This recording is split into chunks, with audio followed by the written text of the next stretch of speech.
What's going on, guys? Welcome back to another episode of the Hammer and Chisel Performance Podcast. I'm your host, John Heck. Okay, guys, this week for this episode, I've got a special treat for you. And honestly, this is probably even a bigger treat for myself. The guest I have on is someone who's been massively influential on me. He was a key figure in really kind of facilitating and molding my love of training, nutrition, and I'm kind of, I don't fanboy often, but I might be guilty of it today. And he's just been a massive influence on the fitness industry in general. So Stan Efferding, welcome to the show, man. Thank you, brother. Appreciate you having me on. Absolutely. We were talking off the air. I was saying this is perfectly authentic. You're broadcasting from inside your car, and some of my favorite videos that you've ever put out were your car rants back years ago on YouTube. And now you've got this new series in Samoa, just telling stories from the golf cart. There's something about Stan Efferding in a vehicle that just I listen to, people listen to. Thank you, brother. Yeah, the Rhino's rants have been probably one of my most well-viewed content. I enjoy it. And of course, now that I'm living in American Samoa, my Palongi and Pongo series has been quite popular, particularly amongst the locals and their family abroad. Yeah, can you clarify the name of that series for me? What does that mean exactly? Yep, Palongi, P-A-L-A-G-I, is a reference to a white person. Not a derogatory term here in Samoa, just a descriptor. They're just quite candid about he's the Palongi man. Whereas in Hawaii, if they call you a haole, they're not speaking very kindly of you. Understood.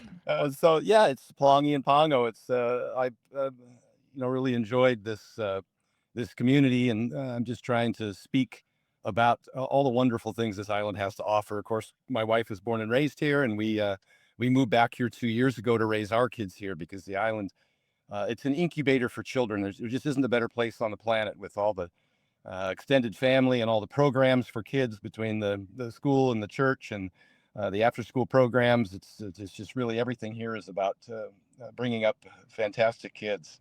Absolutely. And it looks beautiful there as well.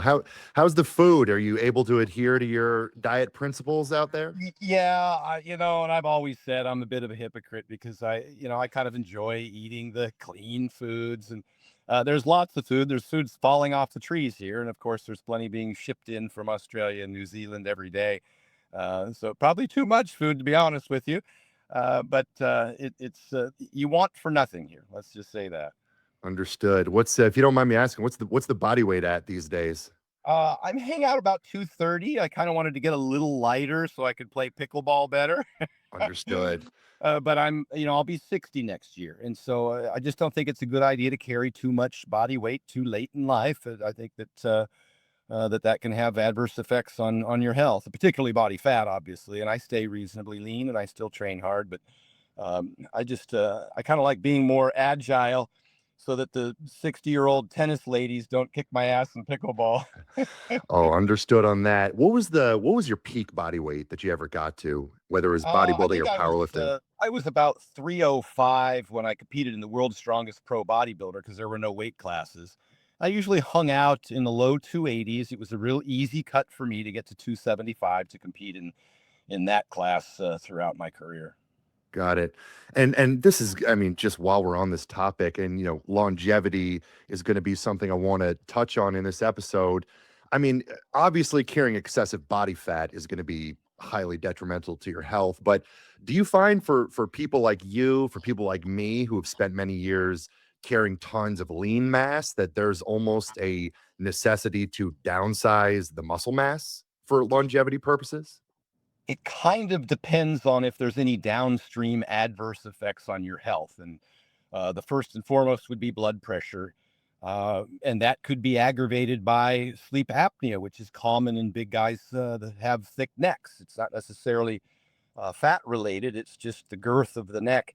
I've seen, 198-pound guys with six packs with sleep apnea because they've got thick necks from squatting a lot. So I think blood pressure, apnea, and then getting your blood test to make sure that there aren't any adverse effects on your liver and kidneys in particular, and then your cardiovascular disease risk, your ApoB from your blood test. So that's just kind of a brief touch on how size isn't really the determining factor. Muscle isn't really the determining factor. It's whether or not that results in any downstream adverse effects.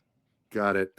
And when it comes to really, maximizing longevity, it's kind of a popular topic these days. And there are people who will point out, hey, a crucial factor for longevity is you want to have some substantial lean body mass. You want to carry muscle in your frame. You don't want to get frail older in life. Yet when you look at some of these people who manage to live 100 and beyond, they tend to be these tiny little individuals. And you can look at some of the rat studies where they keep them virtually on the brink of starvation, and they live to be the equivalent of 200. When it comes to purely maximizing lifespan, do you think there's some merit to this concept of, hey, eat as little as possible, be as small as possible? Or would you say, no, like you should be resistance training well into late years of life and try to carry some lean mass? Two different questions. One being, do you need to be calorie restricted and be as small and lean as possible? The mouse studies don't translate to humans. It's been kind of equivocal when you get to the primate studies as far as this calorie restriction. And we do have a whole group of folks who have been trying to eat in a significant calorie restriction throughout their life for longevity. We just don't have any evidence that works. And so no, just purposely losing as much weight as possible. Big dogs die earlier than small dogs. We've definitely heard those claims. And in some foreign countries, in Holland, for instance, they even intervene with medical intervention to stop growth for kids in high school who are 6'9", 6'10", 6'11". They start to worry about whether or not they're going to end up with acromegalia. I probably pronounced that wrong, acromegaly. Yeah, right. And that can cause the problem there is you start getting organ growth, and that can cause problems. So that's a different question. And no, we don't see that this near starvation sort of philosophy works. There's a happy medium to be had. The other question was about strength training, and absolutely, throughout your life, strength being more important than muscle in this conversation. Let's distinguish Sure. between the two. And we do have plenty of research, and a lot of it was done with proxies like grip strength. We've all seen the reports on grip strength, which prompted a lot of people to run around starting to introduce things like dead hangs and again, just a proxy. It could have been leg extensions, it could have been Sure. squats, it could have been just about any type of test of strength. And then we also find grip strength there's a huge genetic component as to your birth weight and your strength, which tends to carry over. So not always the best proxy, just any kind of strength training consistently throughout life. And we've even seen, I was just visiting my pops in Iowa a couple weeks ago, and he's 95, and they still have a physical therapy program where they take him down and have him do some exercise. They get him up on his walker every day. But we have studies showing that people over 90 years old doing leg extensions can add muscle mass and strength even at that age, to the point where some of them may progress off of a walker to a cane or off of a cane to the absence of a cane. Not all of them, but some of them can realize that kind of result. So yes, strength training, and you've heard it spoken about more recently in the last few years than ever before. How Stu Phillips from McMaster University, PhD exercise phys, has said that the American Heart Association and other organizations have said strength training is equivocal, that's their words, to cardiovascular training for disease risk. Now, mind you, both is better than one or the other, but no longer is strength training the redheaded stepchild. It's considered to be necessary and essential and equivocal on a comparative basis. They provide different adaptation benefits, but they both equivocally result in a decrease in mortality risk. And so absolutely it should be both. And of course, that's why, we all introduce both. We have some cardio, we have some strength training. So Right. Stan, one thing about you I've always really admired is you're always as well versed as anyone on the literature. And it's shocking to me considering, how many things you have going on in your life. Entrepreneur, lifter, business, all the things. Where do you allocate most of your time these days? Are you still, keeping up, reading all the new research? Like how do you spend most of your time at this I point in do, life? you know, I'm I doom scroll, but my doom scrolling is social media, and I follow some of the what I call the domain specific academically credentialed professionals in the field, but I like to lean towards those who also have a passion for strength training or hypertrophy training or competition. And there's a whole group of those. I mentioned Stu Phillips, of course, and I think that Lane Norton does a fantastic job. There's a host of people, Greg Knuckles at Mass Research Review. I subscribe to a lot of these research reviews, Alan Aragon, of course. And so I think, a lot of folks, they get on social media and they see the popular people. And that this isn't to, diminish some of their work, but, they tend to watch the Huberman Show or Joe Rogan and other popular influencers, and they may not necessarily be getting accurate or up-to-date evidence-based information. And so I try and stick with those people who are street smart and book smart, who have both the credentials academically and have poured themselves into and achieved a high level of success in competition. And that's where I spend most of my time reading. We didn't even have the internet when I was in college. We are more blessed than ever to have access to such a huge variety of professionals, as just mentioned. But we have to sift and filter through a lot of the misinformation and even good podcasts. I was just watching one this morning, as one that I've been on, had a guest that was making some claims that were not science-based. And of course, I have to jump in there and make a comment and put the evidence in there. And what happens when you do that, as you know, the algorithm starts sending you more and more and more of that kind of content because they know you can't resist. And so I end up getting just spammed with all of these pseudoscientific people making ridiculous claims because they know they're going to bait me into commenting again. So I try and avoid that, but I do read a lot. I have attended many seminars. I take courses online. Alan Flanagan from Alinea Nutrition has a fantastic course on statistical analysis of research, because it does take some skill to be able to properly decipher and determine what the research is saying. And I also rely on people who are good at that to just feed it to me too. And I partnered about 8 years ago or so with Dr. Damon McCune. He's a PhD RDN who was director of dietetics at the University of Nevada, Las Vegas, and an instructor in their exercise phys department. And he's the one who we spent hundreds of hours together, trained together for a few years there in Vegas to evolve my vertical diet. Originally, 10 years ago, I came out with the vertical diet. And then subsequent to that, a lot of people were asking me questions and some new information comes available. I came out with vertical diet 2.0. And then subsequently 3.0. And now more recently, I have a 4.0 version. And each version is longer and more cited and has references to peer-reviewed research and videos and articles from experts in the field. And Damon has been critical in helping me do that. And I've provided the updated copies for free to anybody who bought a previous version. And to date, and I'm grateful for this. I'm grateful for all the publicity that I've received through my relationships with Flex Wheeler and Mark Bell and all the social media, my appearances on Shark Tank and great podcasts like you.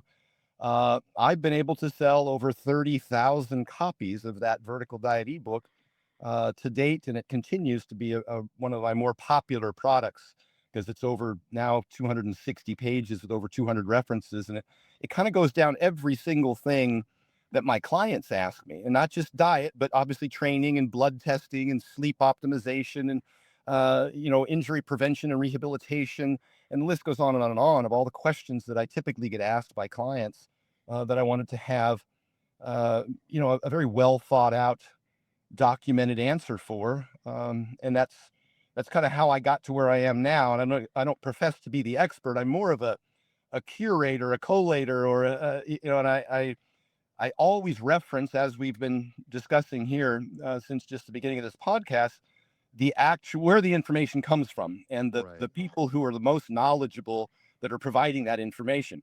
It's not Stan said, it's here's what the evidence suggests and the interpretation of that evidence by the most qualified individuals. And when I say qualified, as mentioned previously, it's not just an academic. It's an academic who is involved in strength sports in some significant way, or has competed or is competing.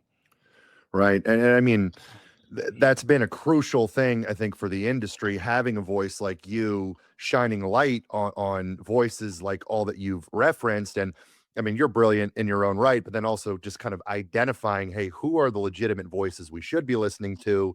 Let's bring that information to light. And then when it's delivered from somebody like you, who's a great speaker, you've got the credentials as a lifter, you've lived a bodybuilder, you've lived all these things, you've walked this walk, and then you're able to articulate all the information. And I mean, you're right. A lot of people make this fallacy of conflating a large audience with, oh, that person must have the best information. Well, you got to remember, these people have large audiences largely because they're talented entertainers. Yeah. Which, Liver hey, King that's a is a good, good example. Liver King had millions of followers. right. Yeah. Yeah, exactly. Well, Stan, I'm curious. Do you feel almost in a position like yours, do you feel a responsibility when you see some of the misinformation out there? Do you feel like, hey, I almost have a responsibility to chime in? Or are you just like, oh my God, there's just so much out there. I just want to fade into nomad land in Samoa. There's a little bit of both going on there for sure. I don't think I'm the loudest voice or the best voice for dispelling misinformation. There's some fantastic people that have been doing that. Uh, One of the reasons that I got so much help uh, from experts in the field was because I saw this trend some, I don't know, 8+ years ago. Lane Norton's probably one of the most prolific people on blogs at the time that started stitching and calling out bro science. Right. Alan Oregon was another one. Now we've got Dr. Ids, Dr_IDZ does an extraordinary job of calling people out. Dr. Nagra. There's others that come on social media on almost a daily basis. And they stitch misinformation from popular social media influencers, and they explain why it's wrong and take them to task. Unfortunately, a lot of those people uh, will end up just deleting or what do you call it? Blocking the individual that's calling them out, and they end up deleting all the comments that are negative, and they just end up with this echo chamber of like-minded individuals who really aren't interested in knowing the evidence. And so although I saw this trend of people getting calling out, I also see the downside is that people can uh, usurp the process by just blocking and and just continuing to spew nonsense on. They kind of have their own little groups now. You see that there's a host of individuals they'll host each other. They'll podcast with each other Right. and ask softball questions and not challenge them on the information that they provide. One fortunate thing though is that I mentioned Huberman and I mentioned Joe Rogan, and Peter Attia was another, although we can't talk about that name anymore since since all the stuff with that happened recently, Right. the Epstein stuff. But he was a very popular podcaster who got a lot of things wrong. Uh, Peter and Joe and Huberman, and I mentioned them because we're the most popular and prominent in social media. But they would have on some guests that would make claims that weren't accurate, so stuff regarding uh, the lipid heart hypothesis denialism, and the carbohydrate insulin model, all this stuff about intermittent fasting and the like. There were people making extraordinary claims that just weren't supported by the human evidence. They used mechanisms and mouse studies and then made these giant logical leaps to talk about the effectiveness for humans. But fortunately, they started bringing on guests who did have accurate information, who were experienced and knowledgeable to dispel some of those myths. And even their opinions evolved, the good ones. Huberman in particular, and again, Attia, their opinions are evolved. They started moving away from some of the things that they used to believe and started understanding the more recent science and evidence. And that was that was nice to see. It was neat to watch that occur. That doesn't mean that everybody learned from their guests, or they just don't invite people on that they know are going to challenge them on their claims. Right. So that's social Yeah. media for you. Absolutely. And I think there's something very positive to be said about the ability to admit when you've changed your opinion. I mean, that's kind of the name of the game with science is the science is ever evolving, it's ever changing. We're not set in our ways when we gain new evidence, hey, we should mold and adapt our opinions and be open about that. And I think people like that transparency, but some people are so afraid to admit they've maybe been wrong or they've changed their opinion because they feel like that will smear their reputation. I think it's the opposite, you know? I agree. And yes, we've seen that. We great barbell medicine. You know, Jordan Fagenbaum and Austin Brocky are some of the smartest people in the business, have done entire episodes on things they got wrong. As well as Lane Norton and others have come on and said, I used to believe this. I don't believe this anymore. The evidence Right. is to the contrary. And even in a general sense, we used to believe that, you know, alcohol was actually protective of cardiovascular disease, death risk. With the Mediterranean diet and the glasses of wine and the resveratrol, we had a whole host of reasons to justify why we felt that way. But as it turns out, in fact, you know, anything greater than zero has a deleterious effect, an increase in cancer risk, etc. And then you have to ask yourself, well, what's the degree of risk? You know, even somebody as bright as Lane Norton on the alcohol question said, you know what? Yeah, there is some risk associated with it, but a drink or two, probably not that big a risk. And, you know, there's a risk for driving a car, but you still do it. It's convenient and it's enjoyable. And so I'm cautious to try and discuss the meaningfulness of things. I mentioned earlier that Right. there there is there is some nuance to where it's probably okay in small amounts. It's not going to kill you, and if you enjoy it, you know, you live your life. Um, and that's you know, that's kind of a tug of war between the absolutists and folks that are just a little more, you know, like even I think it was Alan Aragon's entire book was flexible dieting, and then people bastardize things like if it fits your macros, and Yeah. you know, they straw man what the claims are, and they say, well, it's Pop Tarts and protein powders. I was like, no, that was never really what it was intended to be. Right. Uh, so I like the fact, and I've said it 10 years ago in my Iceland seminar with Hafthor, and it's been kind of the basis of my vertical diet, that there's many paths to the same destination.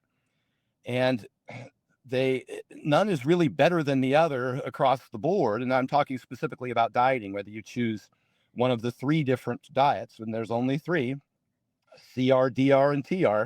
Whether you choose calorie restriction to weigh and measure your food and track every calorie, whether you choose DR, which is dietary restriction, and that's where you just eliminate a food group, or, you know, your paleo people, your keto people, your vegan people, or time restriction, whether you choose to eat a 16/8 or a one meal a day. Those are all perfectly viable options, presuming they work for you. Well, they'll find the one that feels the least restrictive to you, because, you know, dietary adherence is the most important thing for weight loss success, is just being able to stick to the diet. And so none of them are any better than the other. They're all perfectly viable pathways, and you just have to find the one that's easiest for you to comply with long term. But folks want to double down on and make these extraordinary claims and compare them and demonize, you know, carbohydrates and poison and sugar. And Right. it's painful to watch. You know, I think give people an opportunity to choose. It's kind of what I like about Mark Bell, is as wrong as I think he is about so many topics. Not, and I love Mark, and we text daily practically about these topics. At least he tries. At least he gives it, you know, a try. He's tried everything over the years and changed significantly from war on carbs to the sugar diet. You know, and one would think that that was very hypocritical, but you might also consider that, hey, you know, everything works, nothing works forever, and how do you know if you haven't given it a real you know, a thorough effort, not just a week or two, but maybe 3 months, and to see how it, you know, and under what circumstances it works for you. You say the same Yeah. thing about training protocols, whether it's strength or hypertrophy. Different people respond differently to different protocols, enjoy them. You know, I had that discussion with Jay Cutler recently, and that's going to double me back to what you originally said, that we take this as a huge responsibility, having the audience that we have, to try and give good information. And Jay and I just had this conversation last week on his podcast, and I do. It means a lot to me that I, you know, not that I'm right, but that I'm helpful and not harmful.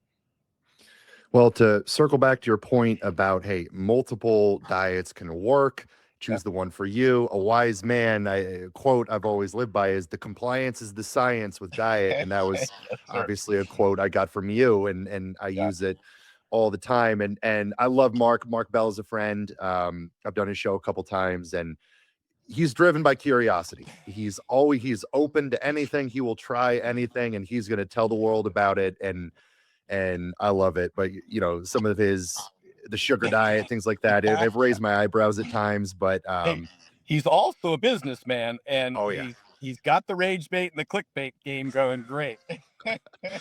no doubt. Well, Stan, this segues pretty nicely into a question I had for you. Just kind of this idea of changing your opinion. What's something that you've changed your opinion on in the last, call it 5 to 10 years? Yeah, I'll tell you about the last 5 to 10 years, and then I'll tell you what I say about if I knew then what I know now regarding what I've learned over the last 30 years. Uh, First and foremost, over the last 10 years, since the vertical diet was released, and then subsequently when I collaborated with Damon McCune, as mentioned earlier, originally I had demonized seed oils. And I did a video, "The Real Poison That's Killing Us." I remember it. But I Yeah. had conflated or associated uh, the seed oils with the foods that they're in, the highly palatable, ultra processed, calorie dense foods, which we know from research from the NIH studies, um, that they're easy to overconsume, and that's one of the primary drivers of the obesity crisis is overconsumption of these foods. Those are Kevin Hall's studies. Um, but association is not causation. And if you were to replace those fats with any other fat, you'd still have an ultra processed, hyper palatable, calorie dense, easy to overconsume Right. food. Uh, and and that is one thing that I was, in a video on obesity, I had stated that that we were all trying to play pin the tail on the donkey and find the one thing, and it's not one thing is the problem. And it's beyond even eating food. It's the food environment. It's the the all of the and it's economics, and it's social, it's emotional, and there's a whole host of different things, trauma that lead Right. to overconsumption. And so it was naive, I think, and limiting to try and just blame it on one thing. And so I was kind of following the lead, and I read plenty of articles. Unfortunately, these are usually uh, opinion pieces that are written by individuals who have a similar position. And so this was kind of originally launched, if I can remember the history very well, but seed oils were demonized pretty heavily, I think originally by Sally Fallon and Mary Enig from the Weston A. Price Foundation. But Mary Enig's research was on trans fats, and that spilled over into vegetable oils in general. And I'm sorry if I'm getting too deep into this, but I kind of want to give a pathway here to why Please. they continue to have this pervasive belief. And so that spilled over into seed oils, unfortunately. And then Gary Taubes kind of picked around the edges a little bit, but he didn't really hone in on seed oils in particular. He was more the carbohydrate insulin model guy that kind of launched that whole farce. And even today, I again watched a podcast where somebody was talking about, oh, if insulin levels are elevated, you can't burn fat. And the whole carbohydrate insulin model thing, if you eat sugar, you can't lose weight, has been so disproven for over a decade. But then it was Nina Teicholz was probably one of the people that most prominently with her book that demonized seed oils in particular, and they made a whole bunch of claims that just weren't evidence based. So I followed these folks. I named them in my Vertical Diet 1.0, and I did the videos on seed oils and bad poison. I did talk about their association with ultra processed food, and I talked about the repeatedly reheated oils in the deep fryers, and those do have some adverse effects on health. But the vast majority of seed oils aren't that. And so ultimately, I put together another one of the characters that was in this battle against seed oils was Tucker Goodrich, and so I reached out to Tucker. I talked to Tucker. I corresponded with him. And then Alan Flanagan came along, who was former attorney that became a PhD in nutrition and now runs Alinea Nutrition. He's just one of the, I think, just one of the smartest analysts of scientific literature. He's a bit of a historian, and he puts together some of the greatest work. That's why I took his course. But I got those two together on Mark Bell's podcast. I coordinated that whole thing because Mark wanted wanted me to talk to Alan Flanagan about seed oils, and I'm like, Alan was on the debate team in college, and Right. I'm good, but I'm not that good. He was a former attorney, so he and Tucker Goodrich debated, and at the end of that debate, I was like, uh-oh. And then I started taking a deeper dive into Alan's research, and more recently, we've seen a lot of really good research dispelling the myths and the the fatal flaws of the 1960s Minnesota coronary experiment and the Sydney Diet Heart trial, which had a 75% dropout rate, and they used trans fats as the substitutions, not seed oils. So when you reference science that's 50 years old and is that poorly conducted and has that many adverse confounding factors, but you don't reference the enormous body of evidence that's more recent and more well produced, you start to think that they just have an agenda at that point. Right. So anyhow, probably a longer explanation. I said that there's no bigger prude than a reformed prostitute, and so now here I am trying to make excuses for myself because I was the one out there just pounding that, just waving that flag and blowing that horn about seed oils, and now I don't eat them. I don't put them in my diet necessarily, recommend them for my clients. But I can't say they're inflammatory. I can't say that independent of calories that they lead to increase in weight. None of that is evidenced, and so that was the big thing I got wrong. The second thing was, and this is kind of a hard one to explain, I never demonized saturated fats because there was a lot of literature to suggest that there was kind of equivocal literature, but I didn't understand it well enough to decipher between the replacements.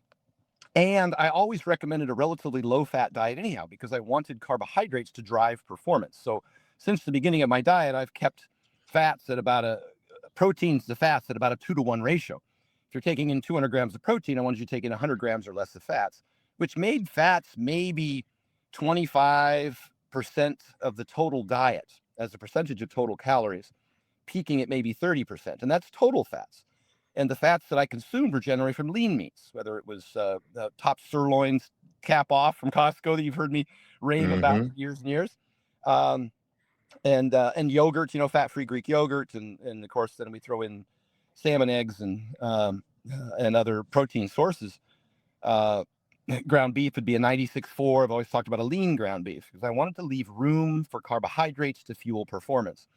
And in doing so, just by chance, I ended up with saturated fat content less than 10% of total calories, which is what the AHA recommends and other organizations, American College of Cardiology, in order to keep LDL, or now ApoB, being the more direct measurement of atherosclerotic particles in the bloodstream.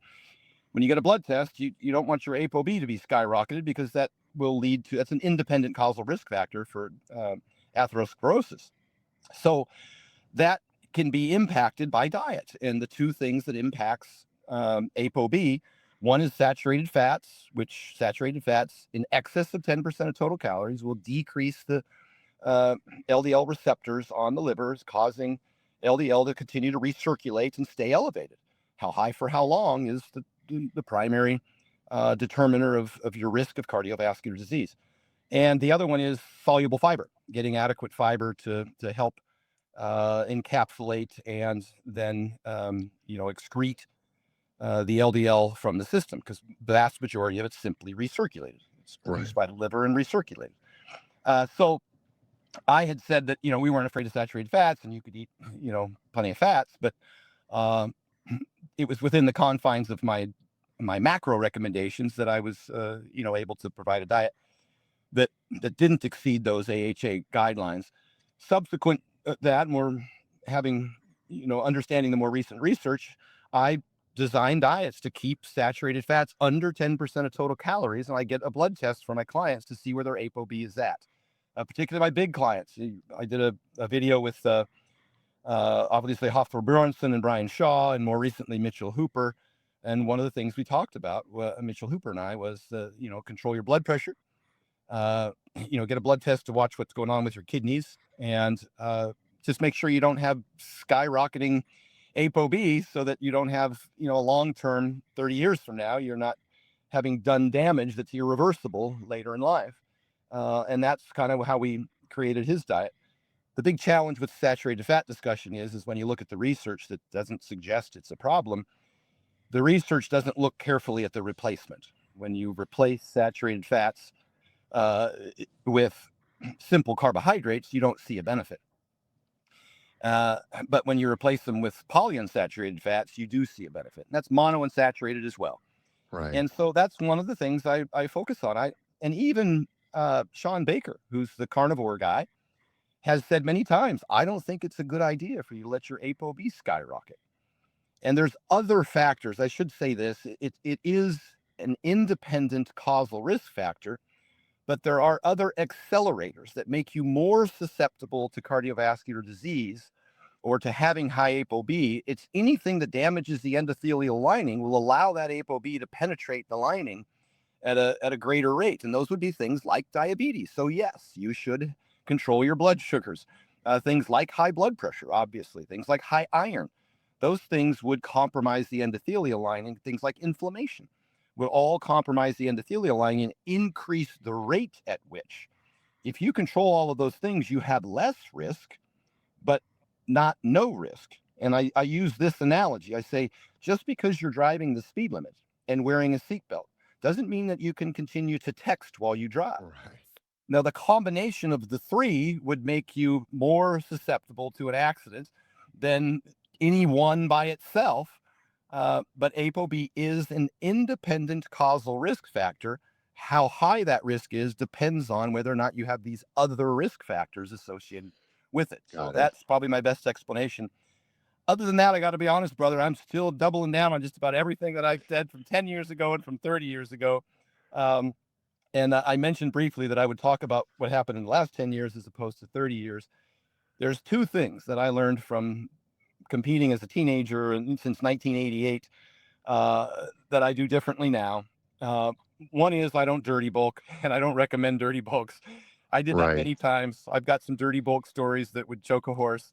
I got up to 300 pounds.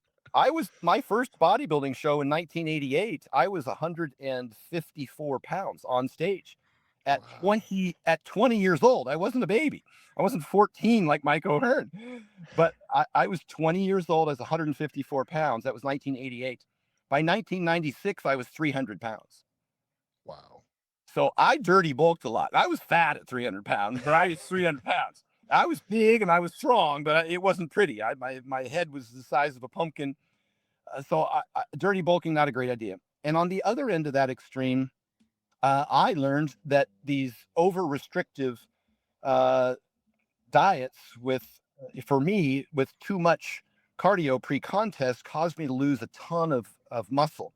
Yeah. And I saw in the women that I trained that it would lead to what we call the female triad, cessation of the menstrual period, amenorrhea, um, bone mineral density loss. I would see shin splints in people prepping for competition, of all things. I would see those in marathoners when I was training track athletes at the University of Oregon, but to see them in a bodybuilder, a female physique competitor or what have you.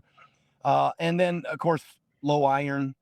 They would end up with anemia and then hypothyroidism, and their hair would start falling out. These were all really common side effects back in the early 90s that actually were pretty pervasive up until, well, it still goes on behind the scenes, but we're a little more knowledgeable about it now. So we get the blood testing, and maybe they supplement thyroid, or generally they'll take a little bit of Anavar, which helps with the bone mineral density and the muscle retention. But the soccer moms don't know that. And so they just follow the diet programs of these bikini competitors as they see them. And they think these women are in the best shape of their life, but they don't see behind the scenes what's going on. Again, the hair loss and the skin problems and the amenorrhea, the depression, all of those things. And so the moms are trying to copy these diets and can't figure out why they're miserable, and why their health is suffering so bad. So that's when I started speaking out about that in the vertical diet. I talked about the guru diet as compared to the vertical diet, where I said, stop over restricting. They would eliminate egg yolks. They would eliminate dairy. They would eliminate fruit. They would eliminate red meat. And so they end up with, Right. the egg yolks got the choline for and the biotin for skin, hair, and nails. And the fruit obviously is fantastic for a whole host of different reasons, and the polyphenols, etc. And they would take salt out. I mean, just completely out, not 2 days before the show, but just completely try and eliminate salt. Yeah. And the red meat for the iron, ultimately again ending up in anemia. And the dairy, hugely important for calcium and a host of other benefits. And we see dairy as having a dairy effect for body composition and strength. So on both sides of the equation, the vertical diet is always intended to address what I historically have experienced from having dieted down to single digit body fat and having bulked up to 300 pounds to powerlift. There's problems on both ends with metabolic syndrome and with all of the metabolic adaptation on both ends of the spectrum. And so the diet intended to try and address that for folks. So sorry, long-winded, but that's what's changed over the years.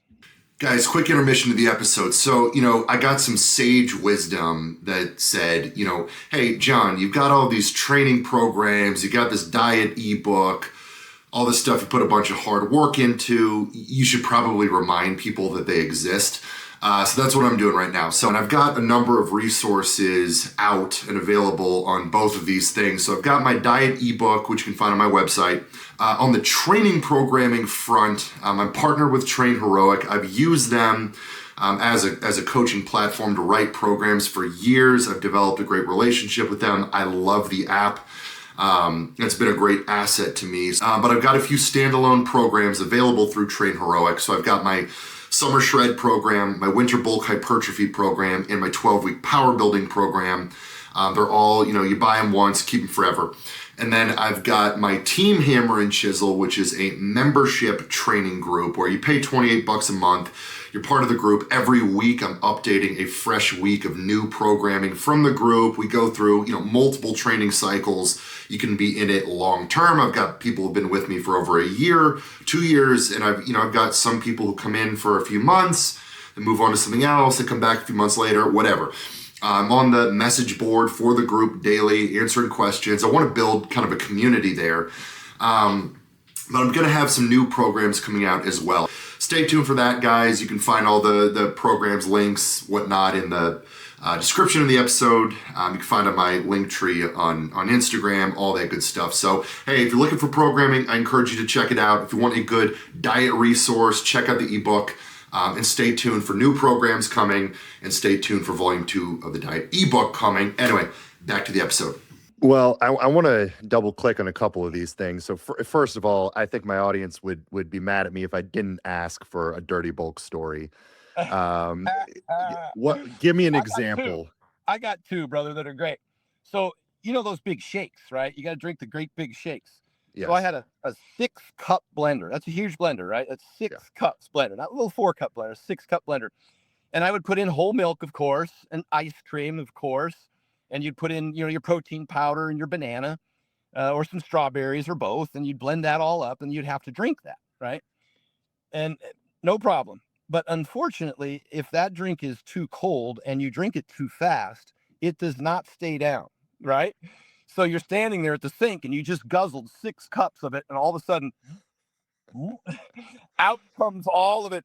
And one thing I learned about throwing up an ice cream, banana, strawberry protein shake, it doesn't taste that bad coming back up.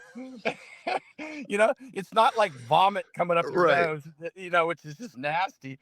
You're actually like, that wasn't too bad. Yeah. Pretty tasty. Here's the problem. You didn't get those calories. You got to make it again. You got to make it again.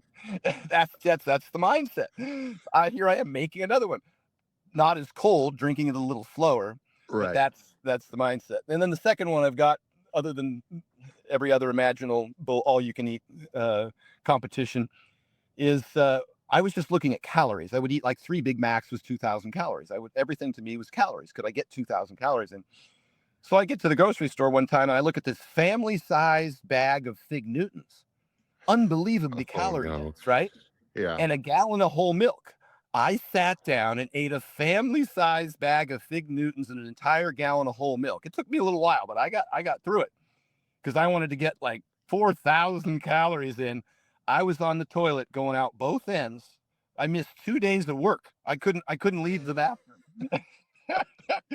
And the distension and the pain in my stomach, I think from all the fiber in the fig.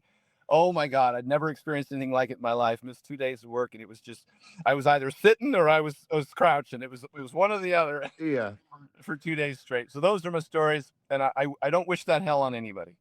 You know, every bodybuilder, former bodybuilder these days will say, "Don't do that. Don't do the dirty bulk." Yet everyone who ever got huge did Did it. these things at some point. So You you know know what? it. There might be some version of merit to it. Just going through the baptism by fire, whatever it is. Everyone who got huge has done a dirty bulk before. Got to learn your own lessons. That's Yeah, no kidding. Well, on the other end of the spectrum, okay, so talking about some of the metabolic syndrome that we see with over dieting, um, people talk about reverse diets, and a lot of people will suggest, hey, reverse diets, they're really unnecessary. Maybe they have some behavioral, intangible benefits. Um, but you do really seem to see some of these extreme diets that maybe physiologically necessitate some version of a reverse diet. Where would you stand on that? I don't think either or is meaningful. Like you said, we kind of came out at one point some years ago. It was everybody should reverse diet, Yeah. and then it's like, it doesn't seem like it matters if you just go back to maintenance, and we didn't see any real meaningful. I would say, and I saw this many, many, many times, and still see this many, many times with women.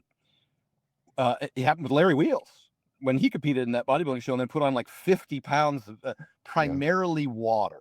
This concerns me because I've seen women with edema so bad they had to go to the hospital. That's the big concern because, as mentioned earlier, they restrict sodium, which we don't do anymore, not to any significant degree, maybe 20%, in one way or the other, but we don't do a complete elimination. And then they end up going out for pizza or, chips and salsa and just load up on sodium and drink. And next thing you know, they Right. just explode with water retention to the point, obviously their ankles are cankles now, and you can dent them with your thumb and it just stays there. That can be dangerous. And I've seen women end up in the hospital as a result of that. So, as far as the calories and the body composition, obviously, if you eat too much too fast, you're going to gain back fat faster than muscle. And so, I'm not a big fan of going into a surplus, although I even spoke on a podcast or on one of my rants about how I would bulk after a diet, and I felt like I could gain more weight, and then I would be a little. I kept doing that throughout my career. I would get as big as possible and then diet down and try and be a little heavier at the next bodybuilding show. Right. Then I would Rebounding. power lift, and I kept going back and forth. And I felt like there was some merit to that. More recently, that's been challenged pretty reasonably successfully, although there's some nuance there as far as the necessity for excess calories, and the fact that it can just drive fat gain unnecessarily. And so, yes, I do want a surplus, but I want to be cautious how much of a surplus because we've in the past, of course, back in the 90s, it was very common to bulk up to over 300 pounds. But then we would see a lot of these athletes struggle getting back down to weight, and the process may have compromised lean mass in the meantime, and they end up being the same Yeah. or lighter or not as conditioned, or having suffered from uh, their skin getting stretch marks, etc., and having saggy skin. So I'd be really careful with how much weight you gain, how fast. I don't think there's real science to suggest that reverse dieting, as opposed to going to maintenance, is any different. Um, Other than the fact that you got to be cautious about that water retention. Yeah, I've experienced that myself, kind of trying this aggressive rebound approach post diet where I've dieted down, bodybuilder Yep. stage ready type lean. And then, all right, time to get huge. We're going to push the carbs way high. And then all of a sudden, my face is so swollen. I can't open my eyes and my ankles, and blood pressure's through the roof. And Yeah. it's like, oh, wow, this is a dangerous, the back pumps can't even make it through a workout at that point. And then the post diet period is just off to a terrible start. Then it's doing damage control. And so I've taken a much more moderate approach post diet these Yeah. days. Well, and then there's folks now that are arguing that you don't need a surplus at all, that you can recomp, and they're kind of parsing words as far as what a surplus is, and it doesn't take that many calories and protein to add muscle because it happens at a very slow rate. And that might be true for somebody with a little higher body fat percentage, let's say 18 plus. I was always a skinny kid. I was really, really lean, as mentioned earlier. I wrestled 98 pounds as a freshman and sophomore, 106 as a junior, 115 as a senior. I was a tiny little kid, 135 when I got to college, 18 years old. I was too small to play soccer. So I've always struggled with weight. And I found that when I ate more calories, my metabolism would speed up and I wouldn't gain weight. And that was the reason why I did that video on training your metabolism. That wasn't intended for necessarily people who are easy gainers or who have kind of an ectomorphic or an endomorphic type of physique, but it was intended for someone like me who has some adaptation by I increase my calorie burn. But you have to gradually work through that process, as I discussed in the video. You got to add 2 ounces here, 2 ounces there, half a cup here, and then you're full, and you got to keep eating that for a while until you're not full anymore. And then you can add 2 more ounces Right. or one more half cup, and then you're full again, and you keep eating like that for a while. One thing that's really important there, and I've worked with more recently with Kennedy Blades, who was a silver medalist in the Olympics, and she was in wrestling, and she was underweight, and she needed to gain weight. And the first thing I tried to get her to do was consistently eat 4 meals a day at the same time. I wanted to start training her body to want to feed at these hours, rather than Right. just eating where she was hungry and then waiting. And so that was the first thing that we did. And then we introduced a particular calorie amount that she was comfortable consuming. And we maintained that for a while until she had a little bit of hunger. And then we would bump the calories up a little bit. I wouldn't, drown her with calories so that the subsequent meal would end up getting impacted. Because she ate too much from the previous meal, she'd end up being too full to get the total calories for the next meal. So I was really cautious about how we added the calories so that she was able to consistently eat 4 meals and consistently eat at least as much as we did last week. This is a progression, much the same as you do a hypertrophy training or strength training session. And what we know from hypertrophy and strength training now, we used to consider a progression that you would add 5 pounds to get stronger.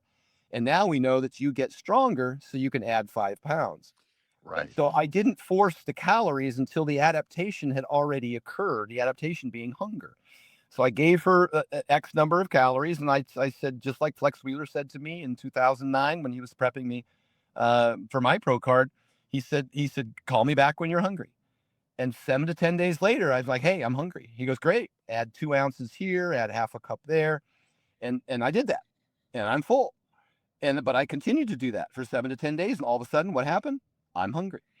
And so we very carefully and methodically worked my way up to a pretty significant calorie intake because he needed something to work with when I got down there, because he was going to train me 2 a days.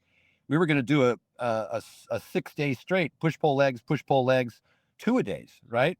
Legs, quads in the morning, hamstrings at night, chest in the morning, shoulders at night, back in the morning, biceps at night. So we trained 2 a day training, 6 days straight. He said, I need you to have enough, to be eating enough to fuel that workload, Right. because I can't have you restricting calories too soon. I won't be able to add any muscle. You won't be able to handle the volume. And so that was one of his strategies going in, is to be prepared for, all the work that we're going to do. So that was my intent of that video. I hope that that's what you got out of it, is that it's a process that you can train yourself to be able to consume more and more and more food.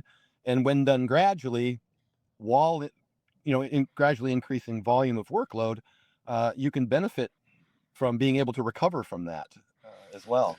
Yeah, that video was particularly impactful on me, and it's very core to my philosophy these days. This concept of building the metabolism with this progressive overload approach and doing it gradually. And slowly over time increasing your ability to intake more and more calories without putting on body fat while simultaneously bringing up your performance abilities in the gym. One thing I'm curious about, you've always cited when you're hungry again as sort of the KPI for when it's time to bring calories up. Is that the preferred metric you look at as opposed to say, okay, your body weight has plateaued? You look more at the hunger signaling than other metrics as for when to increase calories again? I look at it as the metric for when I will be able to increase calories again. Again, let's talk back about strength. You don't add 5 pounds to get stronger. You get Right. stronger so you can add weight. The adaptation has already occurred. If you add the weight ahead of time, you may actually it may actually be detrimental. Get Yeah. yourself into where you're starting to grind reps, and we know now that for strength in particular, grinding reps isn't a good way to do that. You want to leave a couple in the tank. You want to move heavyweight fast, let the adaptation occur, and then add it when it's there. I think I call it take what your body gives you. Yeah. And so if my weight's plateaued, but I'm not hungry, do I force the adaptation or do I continue until I get hungry and then I feed what has already adapted? Right. That's my philosophy. Yeah, that makes total sense, right? I mean, until you're hungry, you're not ready to add analogous 5 pounds to the bar. No, that makes total sense. And that, like I said, that was a video that impacted me long ago. And it's been, I mean, I am now able to maintain my body weight on thousands of more calories than I was, 5, 6 years ago. And I think that's been a Yeah. huge asset to bringing up my performance and driving my physique forward. Be careful now because I've said this too. You now become a victim of your own Oh, circumstance. I know. It's hard You've work. now created a demand. Your body has created this demand, which, if not met, you'll Yes. lose weight. So I still am in the position now where I have to eat a significant number of calories to maintain my weight. And I don't necessarily enjoy eating all the time because I don't have to. I'm not competing in anything. I'm retired. It becomes a bit of a chore. Oh, And you yeah. know that. And that is one of the biggest challenges with guys like Hofthor and Brian Shaw and Lane Johnson from the Philadelphia Eagles was struggling to maintain his weight. When I worked with him, he was 312 and he needed to be 330. The Philadelphia Eagles fine him if he's not heavy enough because they Right. know that he will be more susceptible to injury and his performance, will suffer. They know what his optimal body weight is for performing on the field, and that's right around 325 to 335, and he has a hard time eating enough because he's 6'7", relatively lean guy. When you see him, he's got at least he did when I started working with him. He had a six pack. He's added a little bit of body fat now, but intentionally so because it helps his performance. Um, that was one of the challenges with him is that he couldn't eat enough. And largely because, and this is not an indictment on registered dietitians, my co-author and business partner is a registered dietitian, but the registered dietitians had assigned him a diet that was largely chicken breast and quinoa. And when I looked at it, 4 cups of quinoa, who's going to eat that Right. and be able to digest it and have any room for, additional calories? And of course, the first thing I did is I introduced the monster mash. It was a way for him to consume through kind of a soupy mix of rice and beef and scrambled eggs and just be able to consume more food faster, digest it easier, and then be hungry again sooner. It was all mechanical, right? And that's why I used the low FODMAP foods, not necessarily because he had IBS or anything, but because I wanted his food to be able to digest very quickly without bloating him. He's got 2 a day practice, but he's got to eat 5+ meals a day to get his 7,000 calories in to fuel that 330-pound body with that workload. So, it was really all about solving that problem. Yeah, and I mean, you're spot on. I'm able to maintain my body weight on, 8,000 calories on training days. I'm like, "Oh, this is great. I'm not getting fat on 8,000 calories." But then it's like, "Oh boy, at what cost?" Now I Yeah. have to eat 8,000 plus calories just to maintain. And this can be easier or harder. I think that's one of the big things that I like to take credit for is I just make it a little easier on the athlete. The athlete's going to eat 8,000. Brian Shaw talked a lot about this, but he was eating pizzas and a whole host of high calorie foods. and he was constantly full and bloated and had diarrhea and a whole host of the other things. He called me up after, I think, 2 weeks of working with him. He called, he goes, "Stan, I'm hungry. I haven't been hungry in years." Yeah. And I remember the conversation. And because we were trying to employ, as mentioned earlier, training the metabolism, utilizing foods that were easier to eat, just mechanically speaking, chew and swallow, and then easier to digest so he could eat again sooner. And he was finding that the time between meals, the 4 hours or 3 hours between meals, he was actually starting to feel a little hungry. I have a video on YouTube called, what is it on? Oh, I think it's like 12 or 15 ways to bulk or something like that, Yeah. on my YouTube, or something about appetite. And I talk through this in greater detail if somebody's interested in how I would get enough calories to an athlete who is having a hard time consuming enough calories. I think if I'm recalling the same video, one of your tips was eat a single potato chip between meals to kind of Not any, stimulate appetite. not any potato chip. It has to be, uh, what was that? What was that? I It was don't a eat them. Dorito, I think. It was a Dorito. Yeah. Those things are brutal. You can't just eat one, right? Right. So, yes, I said, eat a meal. An hour later, eat a single Dorito. You will be ravishingly hungry within an hour or two of that. It's And so then true. Hofthor sent me a message. He says, "Okay, coach, I ate the bag of Doritos. Now what?" One Dorito. It's one Dorito. Yeah. Well, Stan, I'll wrap us up here. I'll have just one or two more questions for you. God, I was thinking to myself, God, interviewing Stan, it's like going to the Cheesecake Factory. You open the menu. There's so many different things I could talk about here. I don't know which one to choose. Yeah. But just kind of wrapping this up, what are some of the, in your opinion, if people wanted to take a few habits to adopt to really improve their overall health, what are some of the big rocks that you would deploy for people to overall improve longevity and health? Yeah. I mean, they're painfully obvious. Uh, they're super simple. I've talked about them a million times. In my Iceland seminar, the very first slide, eat, sleep, train. It was on Hofthor's shirt. He had a shirt on that said, "Eat, sleep, train, repeat," I Yeah. think is what he said. It's boring, and which is why, social media gets so popular, because people talk about these hacks and stuff that just, it's majoring in the minors. At the very top of the list would be sleep, obviously. That's why I have a whole chapter on sleep optimization. And people talk about being tired, this, that, and the other, and then they doom scroll till midnight or 1 o'clock in the morning on their phones, and then they have to get up. The alarm goes off at 6 a.m. and they've gotten 5 hours of sleep. Sleep is free. It's the single most important performance enhancing drug Right. that is out there. It can solve a lot of your problems. And even for those people trying to diet, please understand that and with sleep deprivation, your body ends up preserving fat and burning muscle to a greater degree. And it significantly drives insulin resistance. So sleep, that's the big one. And if you have apnea, get a CPAP, please. Feel free to reach out to me. I've got a guy who refurbishes and sells CPAPs. You can go on Craigslist. It's 100%. It's a requirement. It'll change your life. It'll reduce your blood pressure by 10 or 20 points. It's the second most significant blood pressure reduction therapy to weight loss. So sleep's the big one. And then on eating, I think we covered that pretty clear. But again, compliance is the science. The best thing that you can do to eat more, to have a better diet more consistently, is meal prep. We know this. Please do it. Whether you use a meal prep company, and I'm not shilling for my meal prep company, you can use whoever you want, or prep your own meals. Even when I travel, I was in the States for 3 weeks, and I was mostly in and out of hotels and visiting my father and friends, and podcasting and stuff, in a rental car.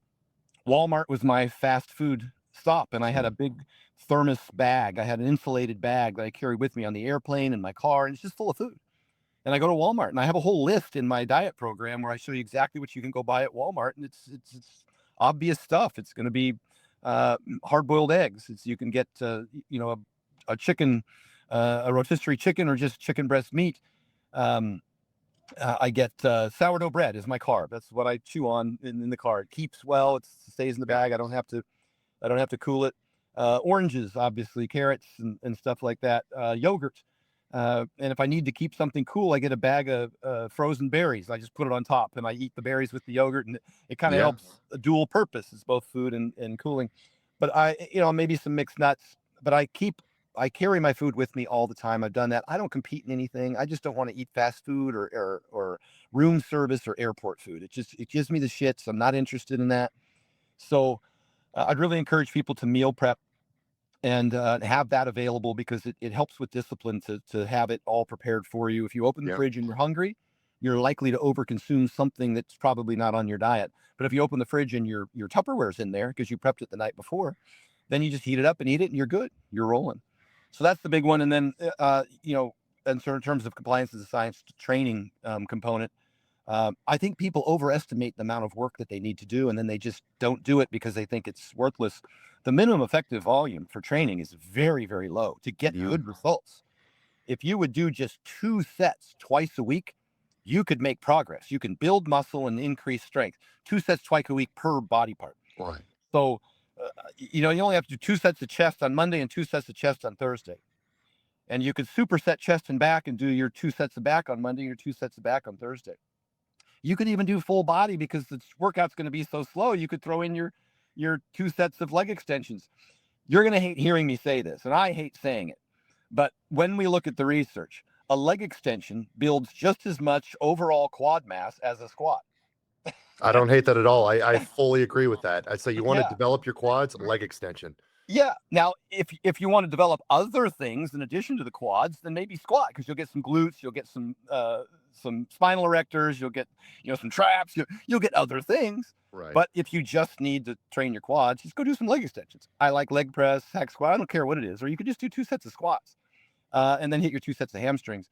You get some fractional work from on your biceps from doing chin ups or pull downs or rows, and you get some fractional work on your triceps from doing any kind of pressing movement for chest. So maybe you only need 1 set of each. But I just described is about 30 to 35 minutes twice a week. Right. If you could at least do that consistently with a high degree of effort to get reasonably close to failure, you will not only maintain, but you can actually progress your loads over time and see muscle gain. And even if you doubled that to 4 sets twice a week, you'd be doing just about Dorian Yates's program that won him 7 Mr. Olympias, I believe. Yeah. So it doesn't take that much. And the point being is that most people I have found, and I still have clients, I work with a few dozen clients right now, they perceive to think that if the workout isn't substantial enough, it's a waste of time. They're not going to get results. And nothing could be further from the truth. Add to that, in terms of compliance as the science, my 3 10-minute walks. I can't go an entire podcast without talking I was about waiting for it. Yeah. the 3 10-minute walks. They're so convenient. You don't have to. There's a lot of barriers to entry, from having to change, get in the car, drive to the gym, to walk on the treadmill. Totally unnecessary. 3 10-minute walks is as good as, or now the suggestion is better than, 30 minutes of cardio at the end of the day, because frequency matters. And so the reason that the 10-minute walks are so important to me is because anybody can do them anytime, and they're convenient and don't require, being a certain place or requiring certain equipment. I do them on the road when I'm at a hotel. I could do them, wherever. And so and it's not a time constraint that takes you away from other obligations such as work or family. So that probably sums up the big stuff, buddy. And I know it's boring, and I know I just keep repeating myself, but now what I really enjoy is that other people are repeating me. Yeah. Because that's what works. Right? I'm one of those guys. I bought a copy of Vertical Diet 1.0, and back in 2017, I think it was 2016. And I utilized a lot of the principles, and it's really cool to have you on the podcast. Last question for you, and I'll let you go. Okay. Who of all the athletes you've either coached, trained with, rubbed elbows with, who is just the hardest, most savage human that you've ever trained with, coached, whatever? This is so hard, brother, because I've worked with some of the most incredible athletes. Oh, you've worked with some dogs, I know. But I gotta say, the one that really, and like every time I see Hafthor Bjornsson or Brian Shaw, I'm just blown away at how freaking huge they are. And I've been around them a lot. I've got pictures of them with my kids and my pops. They've been to my house. But all of these people have something in common. That's obviously they're genetically freaks, but they're all so driven and so hardworking. But the one person who kind of scared me a little, if this is what we're talking about, Yes, who yes. just has that, uh, I'll just tell a brief story on it. Uh, it's got to be John Jones. The Okay. guy, John's two different people, and I know that people they they despise him for some of his out of the ring antics, and struggles that he's had throughout his career. It takes a certain kind of individual to get in that ring, Oh yeah. for 20 years. You got to have some Uh, screws loose, no doubt. you got to have, yeah. And I don't want to say that about John because I have such respect for him, and he's deep down, he's a God fearing, loving guy. I've seen it personally, who's made obviously some very poor decisions in his career as well. And I don't want to make excuses for that. But you asked me a specific question about an individual who's just on another level of freak, and that was training with John. And he's always such an affable, nice guy, and the like. And one time he was, I don't think I've told this story yet, and I hope he isn't offended by the fact that I share this because it's personal. And so you get the scoop here, brother. But he was going through that dispute kind of with the UFC about the Nagano fight, and it was really just money. John knew his worth. He knew what he was worth, and John was right ultimately because he had the highest heavyweight pay-per-view in history and the highest box office in history when he finally did fight, even though it was surreal gone and not.